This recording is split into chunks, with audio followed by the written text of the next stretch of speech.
Assalamualaikum warahmatullahi wabarakatuh. Kami dari kelompok 7 dengan makalah yang berjudul Pemasaran Event yang beranggotakan Rizka Putri, Natsya Azizah, Selvi Setia, dan Muhammad Nur Hamim Jazuli. Perkenalkan, nama saya Rizka Putri Maharani, NIM 2061962. Perkenalkan, nama saya Natsya Azizah Mir'atu Tanjali dari kelas MPIB NIM 206190049.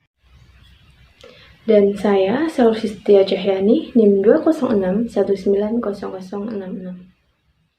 Saya akan menjelaskan poin A dan poin B. Yang pertama poin A, yaitu pengertian pemasaran event.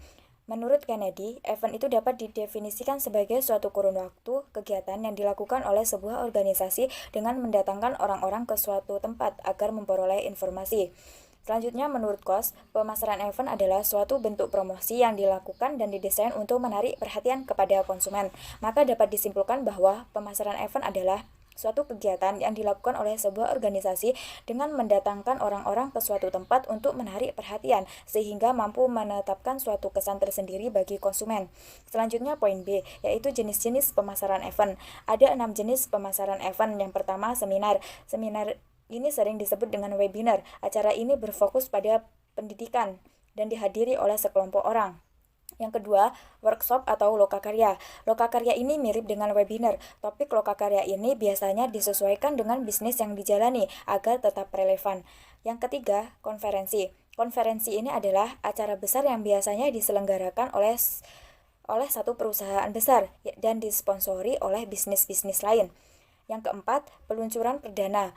Maksudnya di sini, acara peresmian yang dilakukan perusahaan dalam rangka pengenalan produk baru. Yang kelima, trade show atau pameran. Pameran ini adalah acara besar yang biasanya diselenggarakan untuk bidang industri atau jenis produk tertentu. Yang keenam, pop-up shop atau bazar. Pop-up shop atau bazar ini adalah ruang untuk berjualan sementara yang dilakukan kepada perusahaan untuk menjual produk mereka di lingkungan tertentu.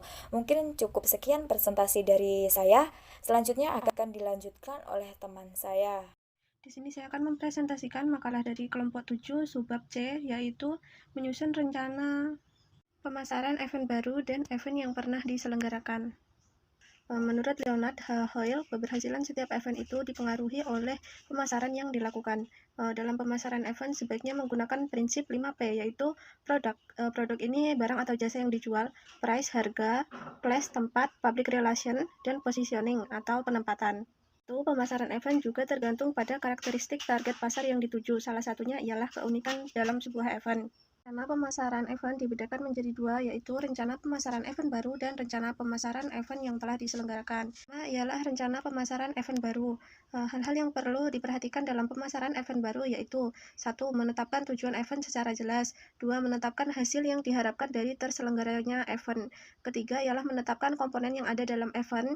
Keempat, harus dapat menjelaskan mengenai target pasar yang dituju. Kelima ialah melakukan segmentasi. Dan yang keenam ialah melakukan targeting. Setelah melakukan targeting ini, kita juga bisa melakukan positioning, yaitu menempatkan hal-hal yang telah kita segmentasikan dan target tadi sesuai yang akan kita tuju. Kita lanjut pada kedua, yaitu pemasaran event yang pernah diselenggarakan. Keuntungan dari memasarkan event yang pernah diselenggarakan ialah event tersebut telah dikenal oleh masyarakat luas, sehingga hanya perlu mengingatkan kembali mengenai format event kepada target pasar. Event yang pernah diselenggarakan biasanya dilakukan secara periodik, contohnya Jakarta Fair, Festival Bunga, dan Olimpiade. Walaupun menyelenggarakan event dengan tema yang sama, pastinya setiap event memiliki perbedaan dan keunikan. Perbedaan tersebut yaitu siapakah penyelenggaranya atau tim-tim atau panitia yang melaksanakan, kedua, peserta yang akan turut serta, dan yang ketiga ialah adanya perubahan pada operasional dan aktivitas di tempat penyelenggaraannya. Hal yang perlu diperhatikan dalam mengelola pasar yang menjadi target event yang pernah diselenggarakan yaitu pertama, mendata jumlah pengunjung. Hal tersebut dilakukan untuk mengetahui tiket yang akan berapa jumlah tiket yang akan dicetak dan dijual, transportasi yang digunakan, dan sebagainya. Kedua ialah mendata pengeluaran pengunjung. Maksudnya peserta atau pengunjung itu mengeluarkan uangnya untuk hal apa saja, keperluan apa saja gitu. Jadi, setelah mengetahui hal tersebut kan kita tahu apa yang diinginkan oleh mereka. Kemudian yang ketiga ialah melakukan pemasaran yang efektif. Maksudnya ini melakukan promosi melalui berbagai media sehingga dapat menjangkau banyak halayak. Dan yang keempat ialah mengetahui harapan dan kepuasan pengunjung.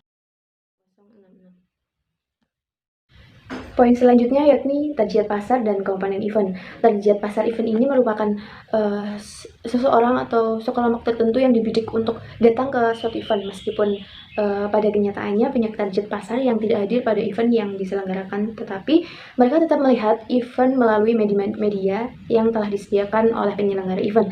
Target pasar ini merupakan suatu audien yang terdiri dari individu, kelompok masyarakat tertentu maupun masyarakat umum. Dalam menentukan target pasar yang menjadi pertimbangan khusus dalam memasarkan event ialah lokasi di mana target pasar berada.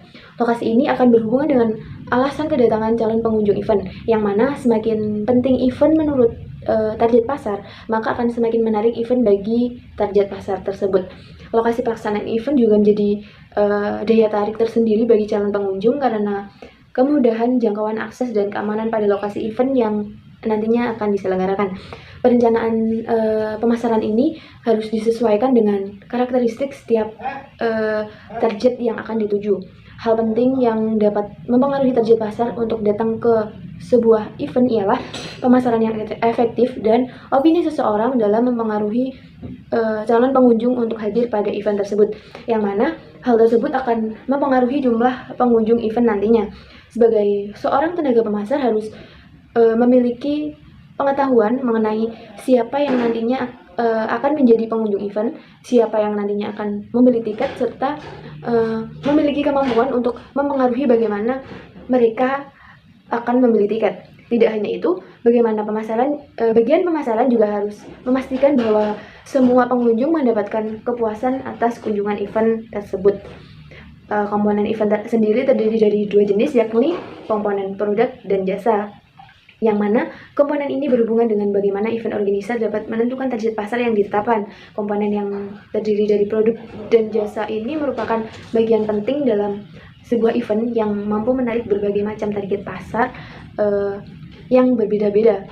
Contohnya seperti penyelenggara event pameran penjualan produk, di mana pada kegiatan ini terdiri dari acara pendukung dan acara utama. Acara utama ini adalah eksibisi produk, dan acara pendukungnya meliputi seminar tentang penjualan produk ekspor, bazar, produk sponsor, kompetisi, kerajinan, dan taman bermain. Dengan kegiatan yang dilakukan secara bersamaan tersebut, maka target pasar akan mudah ditentukan melalui penyusunan target pasar dengan acara apa yang akan dihadiri nantinya.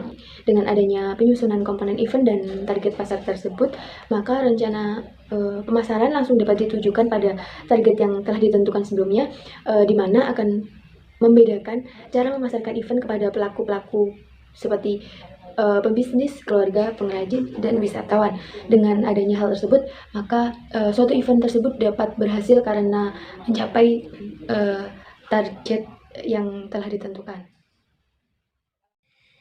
Dan materi yang terakhir yakni biaya pemasaran event, di mana biaya paling besar dalam pemasaran produk yang dikelola secara profesional ialah biaya tenaga pemasar itu sendiri, di mana hampir setiap event organizer yang besar memiliki tim atau koordinator pemasaran. Biaya yang dikeluarkan oleh staf pemasaran biasanya terdiri dari biaya percetakan, yakni meliputi tiket, poster, brosur, map pengunjung, dan lain sebagainya.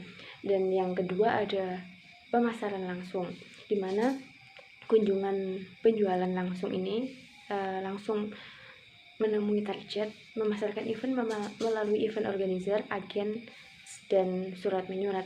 Dan yang ketiga ada advertise, yakni penerbit di majalah atau media cetak lainnya.